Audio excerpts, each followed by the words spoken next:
trabajos de laboratorio, así que bueno, ha sido bastante fructífero lo que hemos realizado hasta el momento. Así que bueno, esperamos seguir avanzando y bueno, insisto que esto es un trabajo conjunto con el esfuerzo de varios investigadores. Bueno, algunos de los proyectos de investigación que hemos realizado. El último proyecto es un proyecto CICITCA que está en vigencia, corresponde al periodo 2020 y 2022, que se titula Caracterización Geológica Geofísica del extremo sur del Valle de Tulum, orientada a la prospección de energía geotérmica de baja entalpía. Otro proyecto muy interesante es del doctor Juan Pablo Ariza, que es un PICT, que bueno, trató sobre el modelado, sobre un análisis estructural y el modelado geofísico de manifestaciones geotermales en el Valle de Iglesia. Así que bueno, con estos proyectos hemos ido avanzando poco a poco en el estudio del potencial geotérmico en la provincia de San Juan. Bueno, primero quisiera iniciar con una breve introducción sobre algunos conceptos básicos. Primero que nada, ¿qué es la geotermia? Esta palabra viene de geos, que es tierra, y termos, que es calor, que sería el calor de la tierra, y es la ciencia que estudia los fenómenos térmicos en el interior de la tierra, como así también los procesos industriales para para aprovechar ese calor con fines útiles para la raza humana. La energía geotérmica, por otro lado, es la energía almacenada en la tierra en forma de calor, que puede ser parcialmente extraíble por medio de circulación natural o artificial de fluidos para ser utilizado en forma ya sea directa o indirecta, transformada en energía mecánica o eléctrica. Bueno, acá en este mapa, esta figura muestra el flujo calórico terrestre. Y si hacemos una rápida estimación y tomamos un promedio de 80 miliwatts por metros cuadrados, estaríamos por acá, y hacemos un cálculo rápido de ese flujo calórico promedio por la superficie de la Tierra durante un año, tenemos que la Tierra pierde 1.2 por 10 a la 20 joules de flujo calórico por año. Si lo llevamos a el consumo energético mundial, ¿sí? Esta figura muestra el consumo energético y el aporte energético desde diferentes fuentes de energía, biomasa, carbón, petróleo, gas, algunas fuentes de energía alternativa. Tenemos que el consumo energético mundial, si tomamos este máximo, en realidad es mayor, pero más o menos a 160.000 terawatt hora al año 2019, multiplicado por una hora, obtenemos 5.6 por 10 a la 20 joules. Comparado con el valor anterior, que nos daba 1.2 por 10 a la 20 joules, obtenemos que globalmente consumimos 6 veces más de energía de la que pierde la Tierra en un año. ¿Sí? Esto como para tener un poco de idea lo que es el flujo geotérmico y el flujo calórico, perdón, y el consumo energético mundial. Entonces, nosotros consumimos mundialmente 6 veces más de energía durante una hora que la Tierra en un año. Bueno, para hablar sobre el potencial geotérmico, tenemos que enfocarnos principalmente en zonas calientes, ¿sí? El potencial geotérmico va a estar en función del ambiente tectónico en el que nos encontremos. Las regiones calientes, por ejemplo, vinculadas a márgenes convergentes o puntos calientes, son mucho más propicias para la instalación de plantas geotérmicas que están indicadas con el círculo amarillo. Y tenemos dentro del estudio geotérmico tenemos dos conceptos que uno contempla la profundidad de explotación de este recurso. Entonces hablamos para yacimientos someros de recursos geotérmicos superficiales con profundidades de hasta 1000 metros y recursos geotérmicos profundos con para aquellos que se explotan a más de 1000 metros de profundidad. Por otro lado, también hablamos de geotermia de baja entalpía y de alta entalpía. Esto también es muy importante porque está en función de la temperatura del recurso geotérmico. Entonces, cuando hablamos de recursos de baja entalpía, hablamos de temperaturas de no más de 150 grados centígrados, mientras que si es de alta entalpía, la temperatura supera los 150 grados centígrados. Estas divisiones son relativas porque no es lo mismo, digamos, ubicarnos, digamos, en un punto terrestre donde tenemos una fuente de calor somera, por ejemplo, vinculada a un punto caliente o actividad magmática, donde podemos tener mayor entalpía a baja profundidad, de aquellas zonas en las que no hay ninguna actividad volcánica, por ejemplo, en la provincia de San Juan, y cuando hablamos de geotermia en ese sentido, ya, digamos, tiene otra connotación. Bueno, entonces, como había dicho recién, tenemos los recursos de baja entalpía con temperaturas menores a 150 grados centígrados. Este tipo de recursos se utiliza principalmente para acondicionar hogares, para calentamiento, para calefacción, para acondicionamiento. Este es un ejemplo de un tipo de instalación geotérmica. En este caso, este tipo de instalación no tiene más de 10 metros de profundidad. Es bastante superficial y se hace en forma horizontal. Y a través del intercambio de una bomba de calor se puede, digamos, almacenar energía y aportar energía para el acondicionamiento de hogares. Esto dentro de la baja entalpía, ¿no? Con baja profundidad. En general, cuando hablamos de baja entalpía, estos yacimientos están vinculados a la obtención de energía directamente desde el gradiente geotérmico terrestre, ¿no? Que es, en promedio, en condiciones normales, va de entre 20 y 30 grados centígrados por kilómetro de profundidad.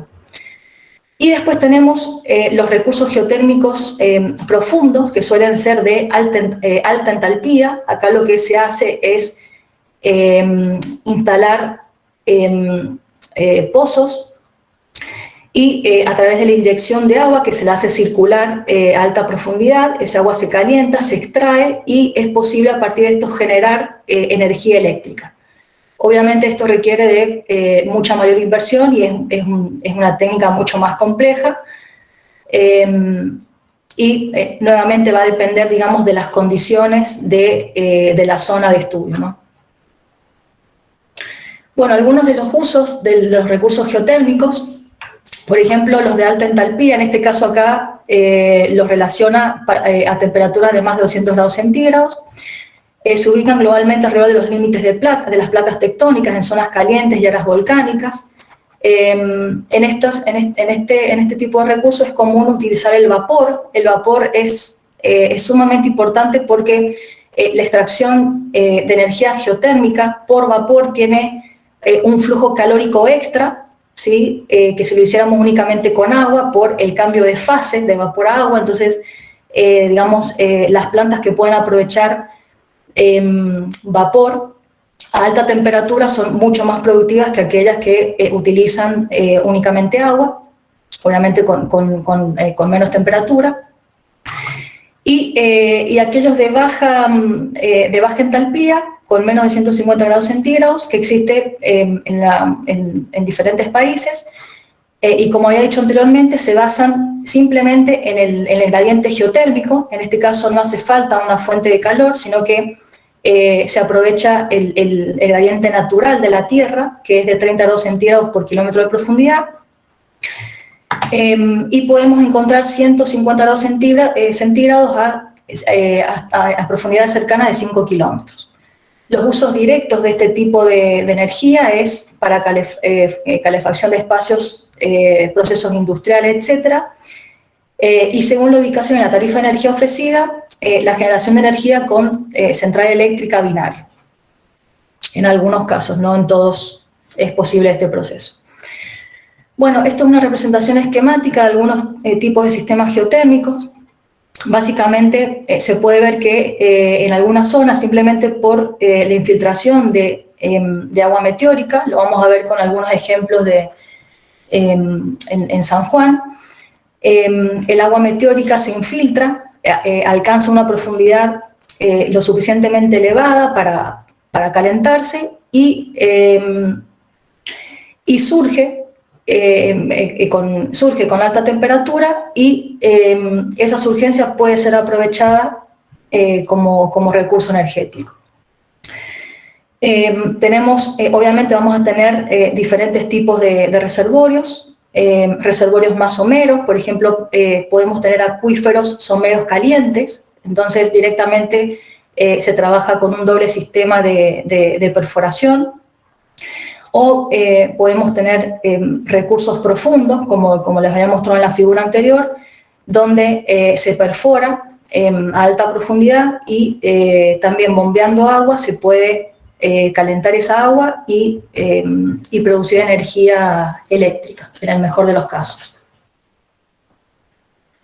Bueno, algunos de los proyectos geotérmicos en Sudamérica, básicamente acá en esta figura podemos ver la separación entre diferentes segmentos dentro de los Andes, la zona volcánica norte, o dentro de los Andes norte, los Andes centrales y los Andes sur, la zona volcánica central y la zona volcánica sur.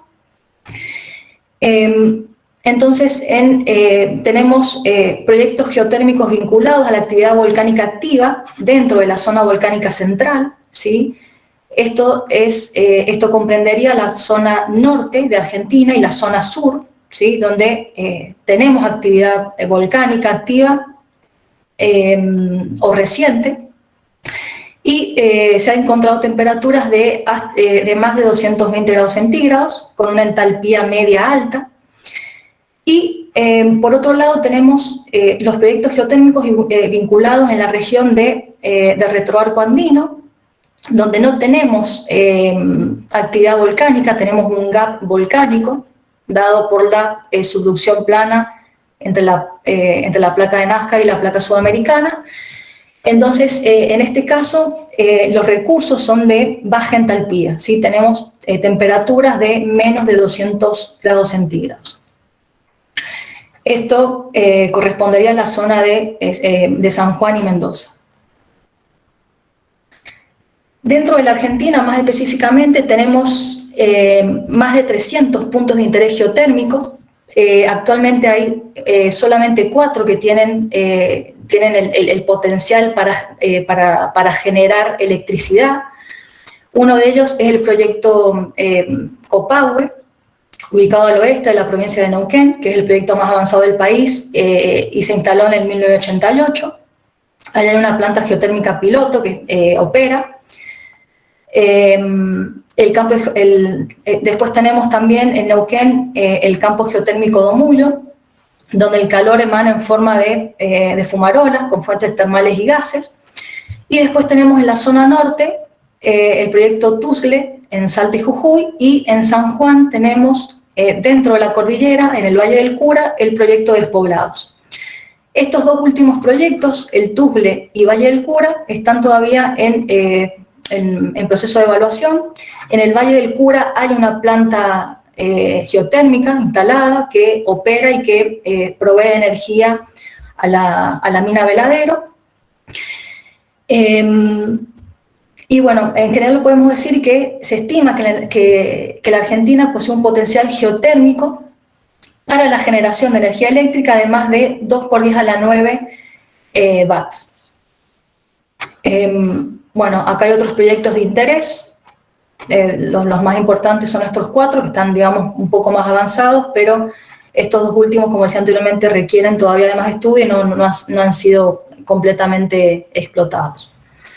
Dentro de la provincia de San Juan, entonces, con más detalle, tenemos, digamos, como zonas termales. Tenemos el Hotel Termas Pismanta, en realidad Pismanta, la localidad de Pismanta, la zona de La Laja, Estos sistemas termales han sido explotados únicamente con fines turísticos y terapéuticos. No se han evaluado para proveer de energía. Y después tenemos en la zona de cordillera el proyecto Despoblados, que les mencionaba anteriormente, y también otros puntos de interés, Goyete y Bañitos, de los que voy a hablar a continuación, y nuevamente en la zona del retroarco andino, más propiamente dentro del Valle de Tulum, el sistema La Laja, ¿no? en Albardón, y el Valle de Tulum. Bueno, entonces, en la región del Valle del Cura, en la provincia de San Juan, tenemos la zona de despoblados, se puede ver acá está despoblados. Tenemos el sistema Goyetes y Bañitos. Esto es un artículo publicado por Barcelona y colaboradores en el 2019. Y lo que se ha determinado en esta zona es que hay un control estructural muy importante. Acá tenemos la falla Rivadavia, la falla Vicuña, y este sistema de fallas, que es bastante profundo, tiene un rumbo norte-sur y ejercen un control significativo en la circulación de los fluidos. Estos fluidos se infiltran, es agua meteórica, se infiltra, llega a profundidades lo suficientemente elevadas como para calentarse, simplemente por gradiente geotérmico. Recuerden que no tenemos actividad volcánica en este sector. Y tienen un tiempo de residencia lo suficientemente elevado como para surgir con alta temperatura. Acá se ven algunas figuras de estos, tenemos exhalación de gas, estos baños termales con temperaturas que rondan los 37 grados centígrados, terrazas de travertino. Y acá se puede observar que se han estimado temperaturas con temperaturas mayores a los 30 grados centígrados, que están indicadas con los puntos rojos en las zonas de estudio, y con símbolos azules aquellas con temperaturas de menos de 20 grados centígrados. En base a estudios geotermométricos, se ha determinado que la temperatura, dentro del reservorio, en profundidad alcanza los 150 grados centígrados, y en base a estudios isotópicos se sabe que el agua es de origen meteórico, ¿no? Entonces, nuevamente esto sustenta la infiltración de agua meteórica, la circulación de este agua a través de fracturas a zonas profundas y la surgencia de la misma con temperatura que puede llegar a más de 30 grados. Esto es para el proyecto Despoblado, son algunas imágenes. Acá tenemos, este es el proyecto. Acá tenemos la mina Veladero. Actualmente este proyecto provee de energía a la mina. Es uno de los proyectos, diría que es el único proyecto, digamos, en San Juan que está en operación. Los datos disponibles son de hidrogeoquímica, se ha realizado geofísica, sondeo eléctrico vertical y datos magnetotelúricos, y se tienen perforaciones de hasta 1500 metros de profundidad con datos de gradiente de temperatura. Bueno, acá algunas imágenes, la toma de muestras, en este caso de vapores. Esto es un mapa magnetotelúrico. Las perforaciones, está la instalación de los pozos con profundidades de hasta 1500 metros, o sea, son pozos bastante profundos, con datos de gradiente de temperatura. Bueno, y en la zona del retroarco andino, en la provincia de San Juan, contamos entonces con el yacimiento La Laja, que se ubica en el extremo noroeste del Valle de Tulum, y las zonas de estudio que voy a detallar ahora en las próximas diapositivas, ubicadas en la zona oriental y en la zona sur del Valle de Tulum. Ahora, ¿por qué es importante estudiar el Valle de Tulum? El Valle de Tulum es el valle más importante de la provincia de San Juan por la disponibilidad de suelos y agua. En este valle residen más de 700.000 habitantes. Bueno, obviamente esto es un dato antiguo, actualmente son más de 800.000 habitantes, más del 90% de la población total de la provincia. Y el crecimiento demográfico y el continuo desarrollo de la actividad agrícola, económica y turística generan una demanda creciente de energía eléctrica, acompañado por, bueno, como dije anteriormente, por el crecimiento de la población. Es por esto que nuevos proyectos se orientan a la exploración del potencial geotérmico de baja entalpía dentro de los acuíferos del Valle de Tulum, y es importante para disminuir la dependencia de combustibles de origen fósiles y colaborar con el uso de energías limpias. El objetivo del estudio dentro del Valle de Tulum, que es lo que se ha avanzado hasta ahora, es lo que voy a explicar ahora con más detalle, es elaborar un modelo geológico geofísico de la cuenca del Valle de Tulum con su relleno sedimentario y del basamento hidrológico que lo comprende, basado en el estudio de litologías aflorantes y la aplicación de diferentes técnicas sismológicas y datos de pozos acuíferos. Y los objetivos específicos: delimitar los sistemas de fallas y caracterizar petrológicamente litologías que sean representativas del basamento y la posible extensión en profundidad de estas litologías aflorantes. Esto, a su vez, se acompaña con datos de sismología somera, basados en datos de función de receptor, tomografía sísmica y perfiles sísmicos de reflexión que están disponibles de YPF a nivel de corteza continental. Entonces, para el sistema de la Laja, esto es un artículo publicado este año, es un artículo muy interesante que hace un modelo de la surgencia termal en el sistema de la Laja. Acá, en esta imagen general, se pueden ver diferentes fuentes de agua termal que están indicadas con círculos azules, diferentes zonas dentro de la provincia de San Juan, zonas que prácticamente no tienen estudio aún, así que bueno, hay bastante trabajo para hacer. Y la zona de la Laja, que está indicada con las estrellas rojas y amarillas. Acá se pueden ver algunas imágenes. Esto es en la zona termal de la Laja. Esto es en la zona de la gruta de Virgen de Lourdes, donde se han tomado muestras. Estas muestras fueron analizadas químicamente, y en base a los datos químicos y a un estudio geológico estructural en superficie, se elaboró un mapa general y un perfil. En este mapa se puede ver que, bueno, acá está indicado con las estrellas el sistema termal La Laja, y a partir del fallamiento Villicum-Sonda hay una infiltración de agua meteórica. El agua infiltra, digamos, por la zona occidental, o sea, desde el borde occidental del sistema La Laja. Se puede ver bien acá en el perfil. Entonces, desde la zona occidental, el agua infiltra a través de esa estructura activa, llega a una profundidad de aproximadamente 5,5 kilómetros y surge dentro del sistema La Laja.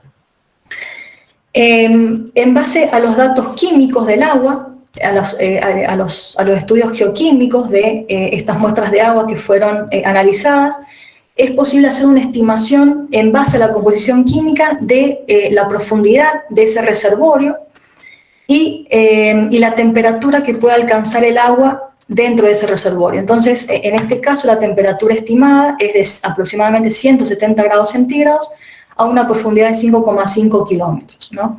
Esto, nuevamente, simplemente teniendo en cuenta el gradiente geotérmico, que en este caso es de 27 grados centígrados por kilómetro.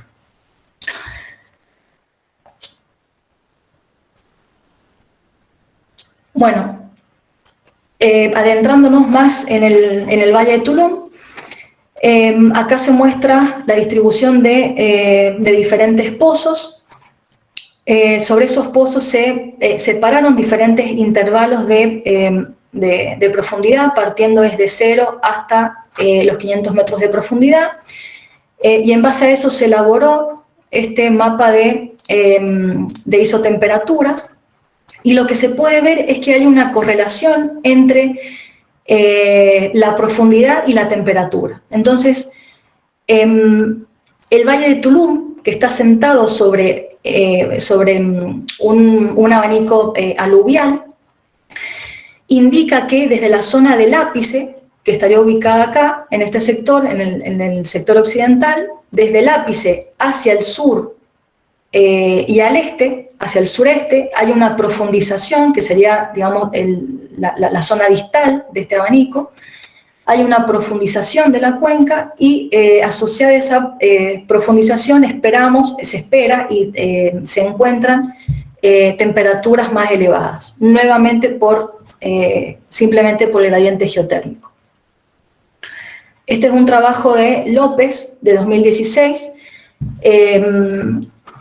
Él también toma datos de pozos, datos de temperatura en diferentes pozos, realiza un mapa isotérmico con isotermas y nuevamente se puede ver que en la medida que se va profundizando dentro de estos pozos, encontramos temperaturas más elevadas hacia la zona sur y este del Valle de Tulum. Bueno, parte del estudio que realizamos en la zona oriental del valle consistió en un estudio geológico y un estudio geofísico, ¿sí? Un estudio multidisciplinario, además de datos geoquímicos. No están incluidos en la presentación, pero si alguien está interesado les puedo pasar la información. Entonces, básicamente, este estudio consistió en un mapeo geológico y SIG de las unidades aflorantes en la zona de estudio. Acá tenemos el Valle de Tulum. Fíjense que la zona de estudio comprende parte de la Sierra Pie de Palo. Y el objetivo de este trabajo fue tratar de hacer una estimación de las litologías que se pueden encontrar en profundidad y que corresponderían al basamento de la cuenca hidrológica del Valle de Tulum. Entonces, en términos muy generales, la geología de este sector comprende rocas de edad precámbrica, correspondientes al grupo Caucete, al grupo Pirquitas y al complejo Pie de Palo. En una etapa posterior lo que se realizó fue un muestreo de las diferentes litologías, de las litologías más representativas de este sector del Pie de Palo. Esto se realizó en la quebrada Pozo del Indio, en la quebrada del Chorro y en la quebrada Las Flores. Fíjense que son rocas con foliación, son rocas con metamorfismo en fase de esquistos verdes, anfibolita.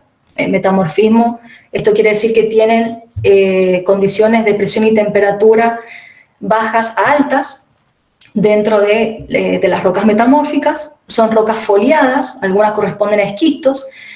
También hay rocas anfibolíticas, que son digamos, las litologías características de este sector. Posteriormente lo que se realizó fue, sobre esas mismas muestras que se obtuvieron en el campo, se analizó en forma macroscópica, utilizando una lupa, y sobre esas muestras se realizó un corte delgado, una sección delgada, para su posterior análisis microscópico.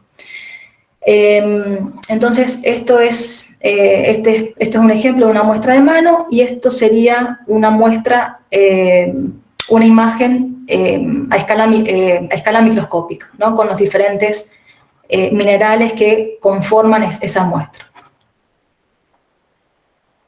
Posteriormente lo que se realizó fue un conteo mineralógico modal.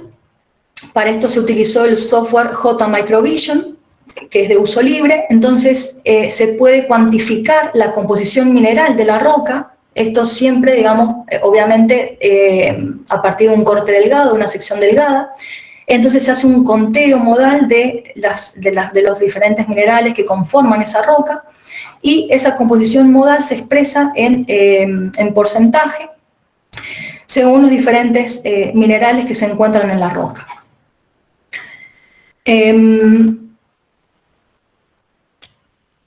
Además, por otro lado, también se realizó un análisis de imágenes satelitales en la misma zona de estudio. Acá tenemos como punto de referencia la quebrada Pozo del Indio, la quebrada del Chorro y la quebrada de las Flores, donde se obtuvieron las muestras.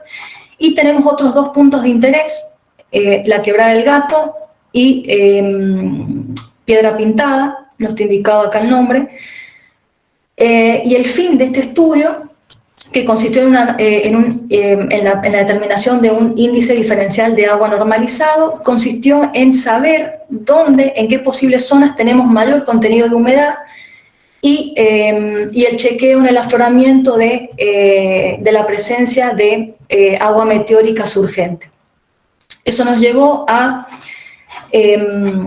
localizar estos dos puntos de interés, donde efectivamente hay agua meteórica, esto en el pie de palo, aunque no lo crean por su aridez, pero ahí encontramos estos sitios de surgencia de agua, donde se tomaron muestras, y estas muestras fueron también analizadas en forma geoquímica.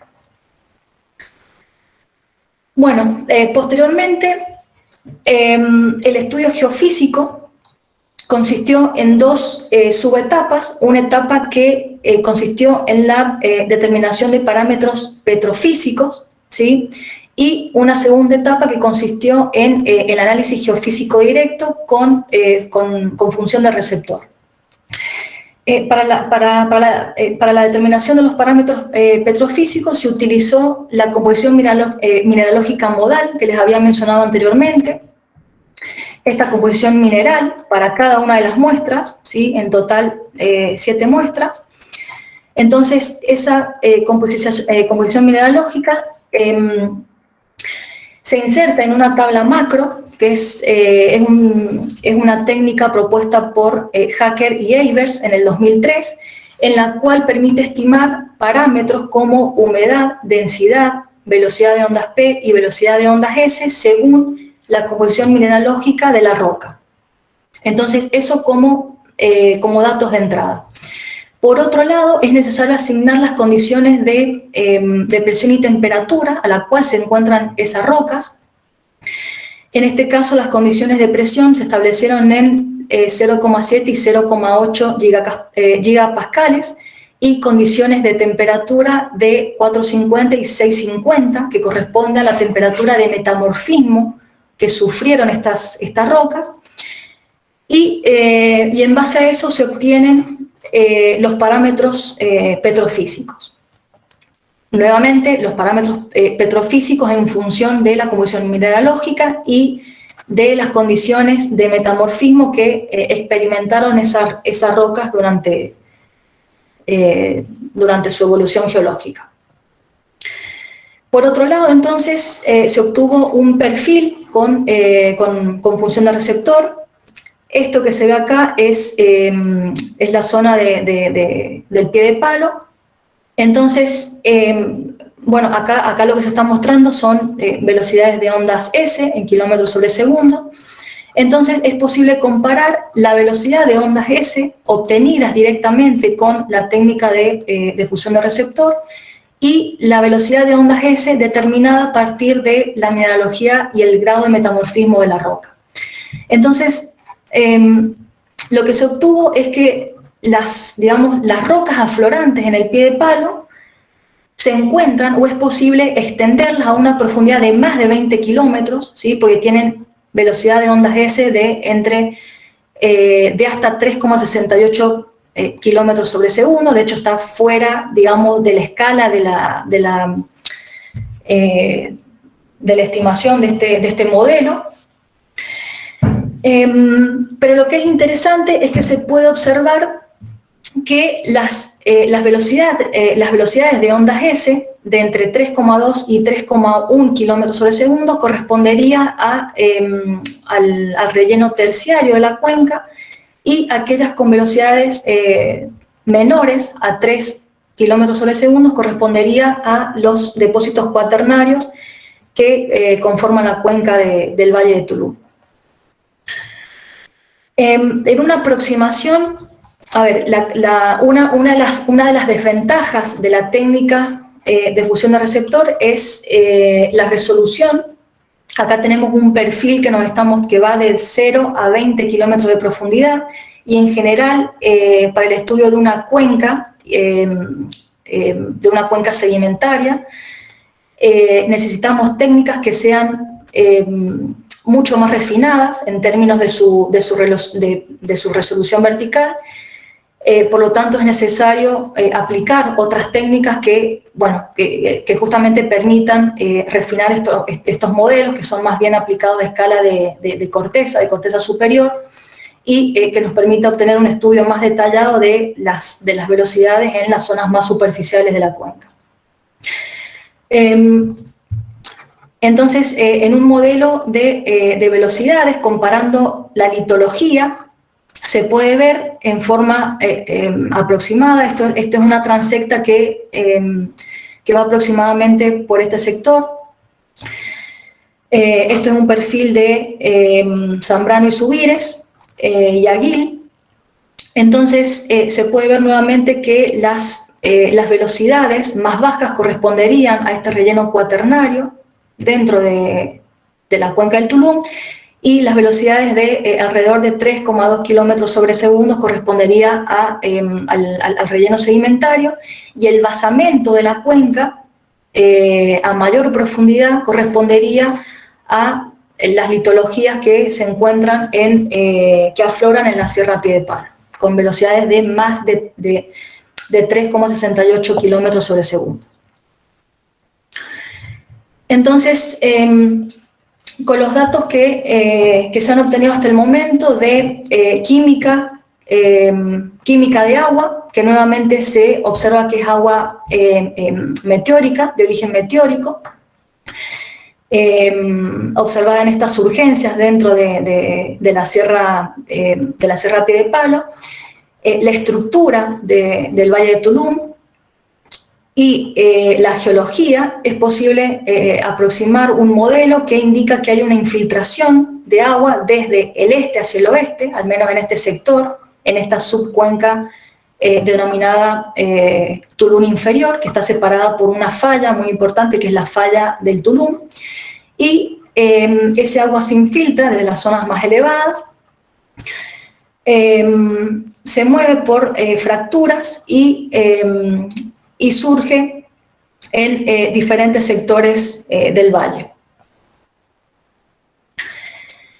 Bueno, entonces la perspectiva energética hasta el momento es, si tomamos en cuenta la generación de energía eléctrica por recurso a nivel mundial, nacional y provincial, podemos ver que a nivel mundial el 93% de la energía es no renovable. A nivel Argentina es del 90%, mientras que llamativamente en San Juan tenemos un 75,5% de energía renovable, ¿sí? En la actualidad, la provincia consume 1.871.222 megawatt-hora por año. Esto es un dato del EPSE de 2015. Actualmente este valor es mucho mayor. Ese flujo energético se abastece principalmente a partir de 4 complejos hidroeléctricos localizados sobre el río San Juan. Uno de ellos es la represa de Uyumi y La Olla, Punta Negra y Caracoles. Y se espera incorporar la represa de El Tambolar y Horcajo, que ampliaría a 434 megawatts, ¿sí? Es decir, esto implicaría un incremento del 48% en la generación de energía a partir de fuentes hidroeléctricas. ¿Cuál es el problema actual que estamos enfrentando? Es la escasez de agua. La escasez de agua, obviamente, en las represas impide que las mismas funcionen en condiciones óptimas y la provincia de San Juan se ha volcado al uso de energías alternativas, como es el caso de la instalación de campos solares, como para suplir esta demanda energética y la dificultad o la sequía grave que estamos atravesando actualmente y que, digamos, no solo genera un daño para el ambiente, sino también dentro de los recursos energéticos que contamos para la provincia. Acá se puede ver que el consumo de energía eléctrica en San Juan corresponde a un 44%, que es para uso residencial, y un 36% que es para uso industrial. Y se puede ver que en Capital tenemos, que es la zona con mayor población, tenemos que el valor duplica a la media provincial, que es de 1.479 kWh por persona por año, indicando que es necesario implementar estrategias de mitigación de emisiones de gases de efecto invernadero, especialmente para uso residencial. Esto, bueno, principalmente después de la reunión del panel intergubernamental sobre el cambio climático de la ONU, que ha sugerido, ha intimado a tomar medidas drásticas en cuanto a la emisión de dióxido de carbono. Estamos atravesando por una crisis climática muy grave y es necesario buscar alternativas de mitigación para reducir el efecto invernadero y hacer uso de otras fuentes de energía. ¿Cuál sería la ventaja del uso de la energía geotérmica?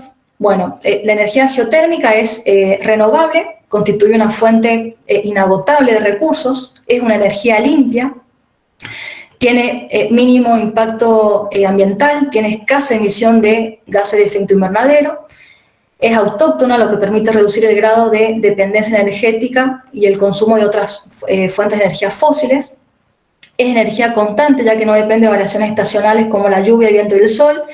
Esto si tomamos en cuenta a partir de los 25 metros de profundidad, donde no hay incidencia estacional en el gradiente geotérmico. Es energía eficiente, ya que tenemos importantes ahorros energéticos en sus aplicaciones térmicas de calefacción y refrigeración, y esto creo que es lo más importante porque es el mayor consumo energético que tenemos en San Juan, que está vinculado a la energía residencial. Es una energía gestionable, lo que permite dar entrada a otras energías renovables en el sistema eléctrico y tiene beneficios socioeconómicos que implican el desarrollo regional y la generación de nuevos puestos de trabajo estables y de alta calidad. Las desventajas, primero y la más importante, es el costo de inversión inicial. En el peor de los casos, para poner una planta que nos permita generar 100 megawatts, que es más o menos la cantidad de energía con la que se puede contar para abastecer a parte de la provincia de San Juan, costaría desde principio al fin del proyecto unos 252 millones de dólares. De todos modos, no se ha conseguido sobrepasar la frontera de los 3.000 metros de profundidad. Esto es, bueno, justamente el costo de inversión va a estar en función de la profundidad del reservorio que estamos buscando. En despoblados tenemos hasta 1.500 metros de profundidad y por lo tanto va a depender del lugar y de las condiciones geológicas donde se encuentre este recurso. Otra desventaja es que las centrales pueden ocasionar daños en el medio ambiente. Siempre hablamos de menos dañino, pero obviamente, digamos, cualquier incidencia humana genera un impacto ambiental. Lo principal es tratar de que ese impacto ambiental sea genere el menor daño posible. En el caso particular de la energía geotérmica, está vinculado a la liberación de agua caliente que puede contaminar térmicamente los ecosistemas al aumentar su temperatura. Y asimismo, el agua extraída también puede ascender con sales y otros elementos disueltos que pueden contaminar la atmósfera si no se purifican, o incluso puede contaminar acuíferos de agua para uso humano.